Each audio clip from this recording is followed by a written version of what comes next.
Thank you for watching the Shikama Live Show with your host, Shikama. Here is 10 scandals involving Hillary Clinton you may have forgotten. Hillary Clinton has been involved in scandals before. Here are some notable ones you may have forgotten. Chinagate.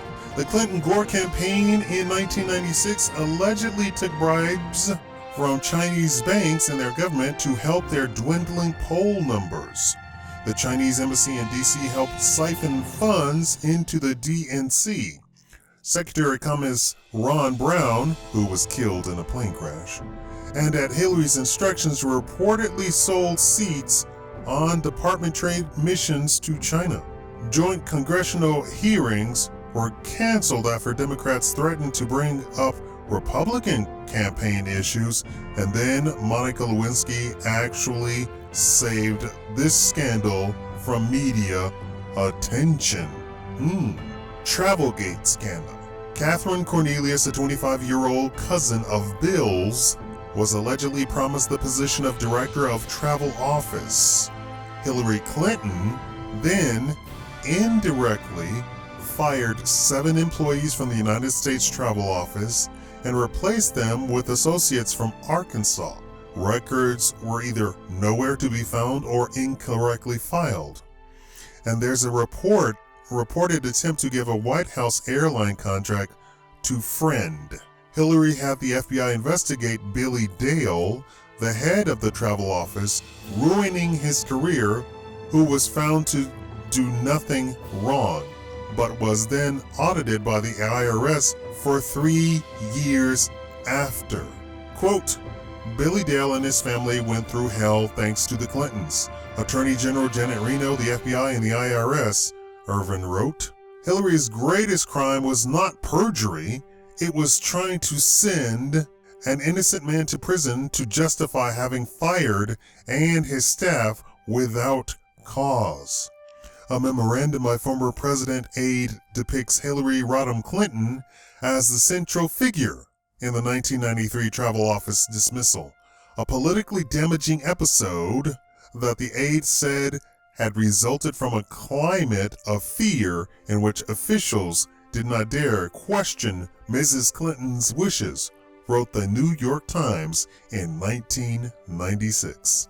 Whitewater scandal. Hillary and her husband were partners in a shady real estate deal development firm called Whitewater Development Corp. In Arkansas. Accusations of impropriety against the Clintons and others soon surfaced regarding improper campaign contributions, political and financial favors, and tax benefits. Clinton's friends and majority owners, James and Susan McDougal, were jailed for fraud. Clinton's successor, Governor Jim Tucker, was jailed for fraud, along with municipal judges David Hale and Eugene Fitzhugh, who worked with James McDougal. The Clintons walked away unscathed, having apparently done nothing wrong. Vince Foster Jr. mystery. Questions cloud the suicide of Vince Foster, former colleague, friend, and White House aide of Hillary, who had connections to Travelgate and the Whitewater scandal. Filegate scandal. Craig Livingston, director of the White House Office of Personal Security, improperly accessed FBI files on several hundred individuals. Mrs. Clinton called it a completely honest bureaucratic snafu. Many of these files were on people from previous Republican administrations. Hillary Clinton hired Livingston and is alleged to have looked at the files and requested this move. She was accused by Republicans of violating privacy rights of individuals she viewed as political adversaries. Cattle futures miracle. Hillary's first commodity trade was in cattle futures, where she ordered 10 futures contracts which normally cost $12,000 with only $1,000 in her account. This turned into $6,300 by the next morning, and after 10 months totaled $100,000 with trading help from James B. Blair. Quote, Blair, who at the time was outside counsel to Tyson Foods Inc., Arkansas's largest employer, says he was advised Clinton out of friendship not to seek political gain, reports the Washington Post. Robert L. Red Bone ran the Springdale, Arkansas financial services company REFCO, allowed the trades, and later, after investigation, had to pay the largest fine at the time in the exchange history and was suspended for 3 years. Hillary Clinton said she was able to make a successful trading because she read the Wall Street Journal for research. First trade ever. Wow, that's impressive. Lootergate. Bill, and especially Hillary, started to ship White House furniture to their personal home in Chappaqua, New York. The Clintons claimed they were donated, but only some were proven to be donated and meant to stay in the White House after contacting the manufacturers. The Clintons returned some of the furniture after pressure was put on them to do so. Quote, GOP lawmakers and others criticized Hillary Rodham Clinton in particular for accepting many presents just before she joined the Senate and became covered by strict ethics rules that prohibit accepting gifts more than $50. Drug dealer donor scandal. Convicted drug trafficker Jorge Cabrera apparently made such a big donation to the Clintons' campaign that he was invited to the White House without Secret Service present. Ponzi scheme and political favor scandal. Norman Young Hugh was convicted pyramid investor, promoter, and major Democratic donor.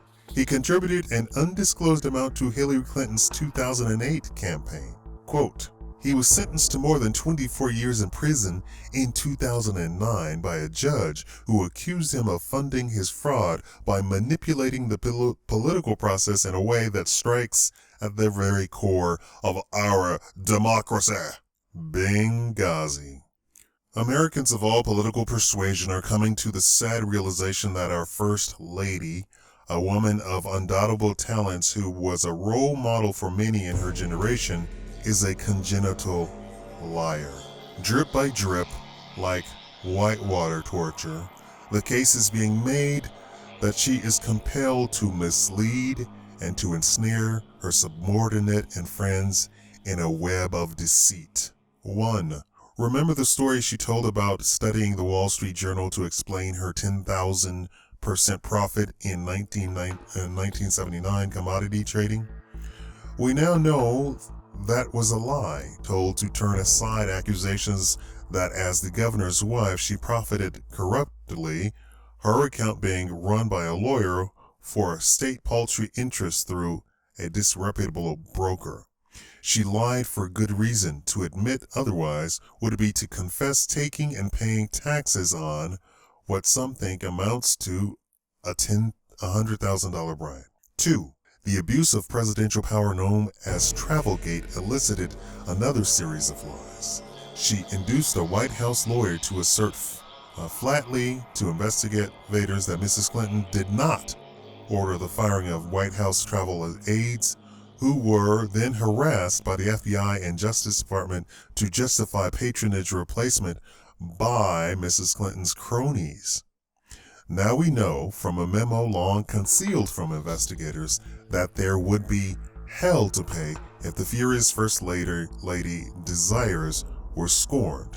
The career of the lawyer who transmitted Hillary's lie to authorities is now in jeopardy. Again, she lied with good reason, to avoid being identified as a vindictive political power player who used the FBI to ruin the lives of people standing in the way of juicy patronage. Number 3, in the aftermath of the apparent suicide of her former partner and closest confidant, White House Deputy Counsel Vincent Foster, she ordered the overturn of an agreement to allow the Justice Department to examine the files in the dead man's office. Her closest friend and aides, under oath, have been blatantly disremembering this likely obstruction of justice and may have to pay for supporting Hillary's lies with jail terms. Again, the lying was not irrational. Investigators believe that damning records from the Rose law firm wrongfully kept in Vincent Foster's White House office were spirited out in the dead of night and hidden from the law for 2 years. In Hillary's closest in-Webb Hubbell's basement before his felony conviction in the president's secretary's personal files before some were forced out last week. Why the White House concealment? For good reason. The records show Hillary Clinton was lying when she denied actively representing a criminal enterprise known as the Madison S&L and indicated she may have conspired with Webb Hubbell's father-in-law to make a sham land deal that cost taxpayers $3 million. Why the belated release of some of the incriminating evidence? Not because it mysteriously turned up in offices previously searched. Certainly not because Hillary Clinton and her new hang tough White House counsel want to respond fully to lawful subpoenas. One reason for the Friday night dribble of evidence from the White House is the discovery by the FBI of copies of some of those records elsewhere. When Clinton witnesses are asked about specific items in lost records, which investigators have, the White House finds its copy and releases it. By concealing the Madison billing records 2 days beyond the statute of limitations, Hillary evaded a civil suit by bamboozled bank regulators. Another reason for recent revelations is the imminent turning of former aides and partners of Hillary against her.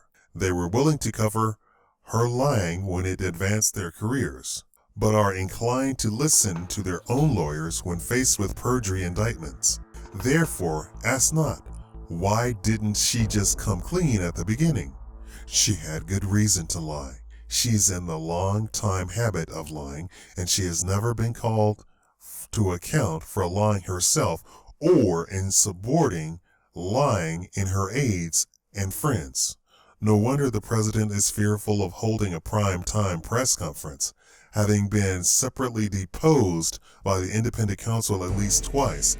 The president and first lady would be well advised to retain separate defense counsel. 1996 essay Blizzard of Lies by William Safire of the New York Times. The Mega Clinton Foundation is also rife with cronyism and political favors. Spread this video. This person is worse than Obama, and I do not hold Obama in any high regard whatsoever. Share this video. Please thumb up the video. Thank you for watching the Shikama Live Show.